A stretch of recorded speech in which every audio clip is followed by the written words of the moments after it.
নমস্কার বন্ধুরা, কেমন আছেন সবাই? ইজি অ্যান্ড টেস্টি কিচেন সেন্টারে আপনাদের সকলকে স্বাগত। আশা করি সবাই ভালো আছেন, আমিও ভালো আছি। তো আজকে আমি মাছের ডিমের একটি রেসিপি আপনাদের সাথে শেয়ার করব। মাছের ডিম তো অনেকে অনেকভাবে খেয়েছেন, কিন্তু মাছের ডিমের কালিয়া বানিয়ে কখনো খেয়েছেন কি? যদি না খেয়ে থাকেন তাহলে এইভাবে একবার বানিয়ে নেবেন। তো সাথে থাকুন, দেখতে থাকুন আমি কিভাবে বানিয়ে নিচ্ছি। চলুন রেসিপিটি শুরু করি। এই দেখুন, আমি মাছের ডিমটা নিয়ে নিলাম একটা বোলের মধ্যে। এবার এর মধ্যে একে একে পেঁয়াজ কুচি, স্বাদ মতো নুন, ছোটো ছোটো করে কেটে রাখা কাঁচা লঙ্কা, পরিমাণ বুঝে হলুদের গুঁড়ো, আর একটু রেড চিলি পাউডার, আর দেব কিছুটা কর্নফ্লাওয়ারটা দেবো 2 চামচ মতো। আর দিয়ে দিলাম একটু কি বলুন তো, ভাজা মশলা মানে ওটা তো আগে আমি বলেইছি, যারা আমার দেখেন রেসিপি তারা জানেনি। এই দেখুন, কর্নফ্লাওয়ারটাও দিয়ে দিলাম। বলছি ভাজা মশলাটাকে কেজি এবার মেখে নিচ্ছি। ভাজা মশলার মধ্যে থাকে গোটা জিরে, ধনে, গোলমরিচ, শুকনো লঙ্কা, দারচিনি। এই সমস্ত গরম কড়াইতে করে একটু রোস্ট করে নিয়ে ডাস্ট করে রেখে দিই, ওটাই হচ্ছে ভাজা মশলা। এই দেখুন মেখে নিলাম। এবার ওইদিকে আমি একটা প্যান বসিয়ে দিয়েছি, তাতে অল্প পরিমাণে তেল দিয়েছি, খুব ডুবো তেল না কিন্তু। এইভাবে করে একটা চামচ নিয়ে একে একে সমস্ত বড়াগুলো বানিয়ে নেব। চামচটাতে করে এইভাবে করে বানালে কী হয় বলুন তো, সাইজগুলো সব একই রকম হয়, আর কোনো লেগে গিয়ে পড়ে যাওয়া এইসবও থাকে না। হাত দিয়ে বানালে যেটা হয়, এদিক ওদিক ছিটকে যায়। চামচের সাহায্যে দিলে ওরা সাইজগুলো যেমন পরিমাণটা ঠিক থাকে, আর তাড়াতাড়ি বানানো যায় কোনো কিছু ঝামেলা ছাড়া। এইভাবে দেখুন সরিয়ে আবারও দিয়ে দিলাম। তো এবার একটু একটা পিঠ হয়ে যাওয়ার পরে এদিকটা উল্টে দেব। ওই দেখুন, উল্টানোর সময় কি বলুন তো, খুন্তির ওই দিকটা করে হচ্ছিল না, সাথে একটা চামচ নিলাম, তাহলে তাড়াতাড়ি হয়ে গেল। এইভাবে করে সমস্ত বড়াগুলো উল্টে নেব।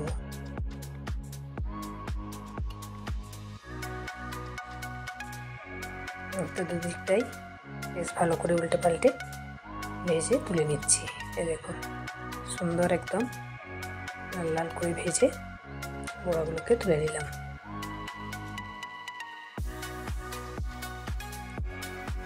বাকি যেটা আছে সেটা ওই একইভাবে দিয়ে দিলাম, ওটা আমরা দেখুন।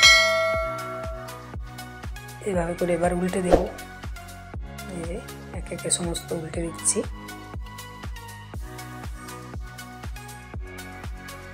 এই যে সব বড়া ভাজা কমপ্লিট। চলুন এবার শুরু করি। প্রথমেই কড়াইয়ের পরিমাণ বুঝে তেলটা দিয়ে দিলাম। তেলটা গরম হয়ে গেলে দিয়ে দিলাম একটু 5 ফোড়ন। তারপরে দিয়ে দিচ্ছি কি বলুন তো, পেঁয়াজ বাটা। কাটা পেঁয়াজ দিলে কিন্তু খুব ভালো হবে না, তো পেঁয়াজ বাটাটা একদম খুব মিহি করে না, অল্প একটু মিক্সিতে ঘুরিয়ে নিলেই হবে পেঁয়াজটা কাটার পরে। দেখুন লাল করে পেঁয়াজটাকে ভেজে নিলাম।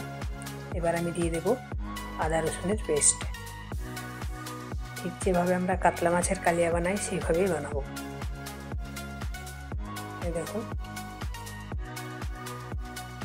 আদা রসুনের পেস্টটা দিয়ে আর একটু কষিয়ে নিচ্ছি। তারপরে দিয়ে দেবো কেটে রাখা টমেটো আর লঙ্কাটা। টমেটোটা দিয়ে দিলাম, কেটে রাখা লঙ্কাটাও দিয়ে দিয়েছি। এবার এটাকে খুব ভালোভাবে কষিয়ে নিয়ে দিয়ে দিচ্ছি মশলাগুলো। মশলার মধ্যে আছে জিরে পাউডার, ধনে পাউডার, রেড চিলি পাউডার, পরিমাণ বুঝে হলুদের গুঁড়ো, আর স্বাদ মতো নুন দিয়ে একটু জল দিয়ে খুব ভালোভাবে মশলাটাকে কষিয়ে নেব।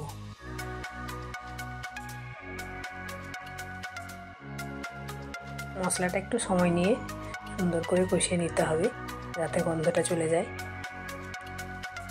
এইভাবে কষিয়ে নিয়ে মশলা থেকে যখন তেল ছেড়ে যাবে, না এখনও দিতে বাকি, সেই স্বাদ অনুযায়ী একটু চিনি দিয়ে দিলাম।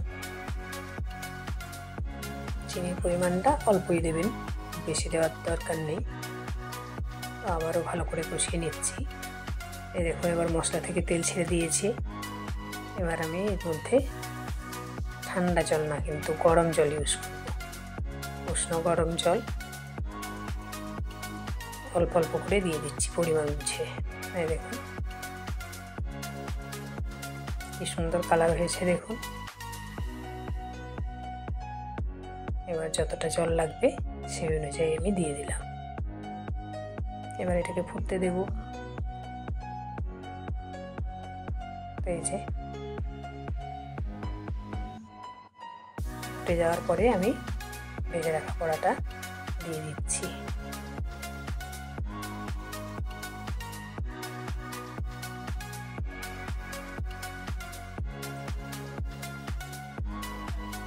তো এবার এটাকে একটু টাইম নিয়ে সিম আছে ভালো করে ভেজে ফুটিয়ে নিতে হবে। ঢেকে দিলাম। সিম আছে আমি 5 মিনিটের জন্য এটা দিয়েছিলাম। এই দেখুন এবার নেড়ে চেড়ে নিলাম। তো বন্ধুরা, আমার এই রেসিপিটি যদি ভালো লাগে তাহলে সকল বন্ধুদের কাছে অনুরোধ রইল চ্যানেলটি সাবস্ক্রাইব করে সাথে থাকবেন। আরও নতুন নতুন রেসিপি পাওয়ার জন্য পাশে থাকা বেল আইকনটি অবশ্যই প্রেস করে দেবেন, তাহলে যখনই আমি নতুন কোনো ভিডিও আপলোড করব নোটিফিকেশন আপনার কাছে পৌঁছে যাবে। তো চলুন, এবার আমার মাছের ডিমের কালিয়া রেডি। এবার একটা বোলের মধ্যে দেখেছেন এখনও বাষ্প উঠছে আর কি, দিয়ে দিলাম।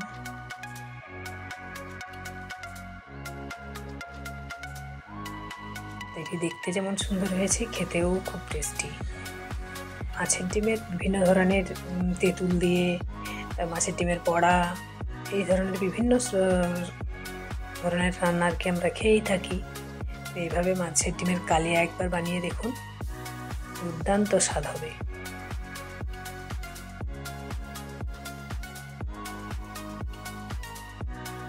আর ফেসবুক থেকে যে সমস্ত বন্ধুরা দেখছেন, রেসিপি ভালো লাগলে পেজটিকে ফলো করে সাথে থাকবেন। তাহলে চলুন, ভিডিওটি আজকের মতো এই পর্যন্তই। দেখা হবে আবারও অন্য কোনো নতুন রেসিপি নিয়ে। ততক্ষণে সকলে ভালো থাকবেন, সুস্থ থাকবেন, সাবধানে থাকবেন। আজ তাহলে আসি, টাটা।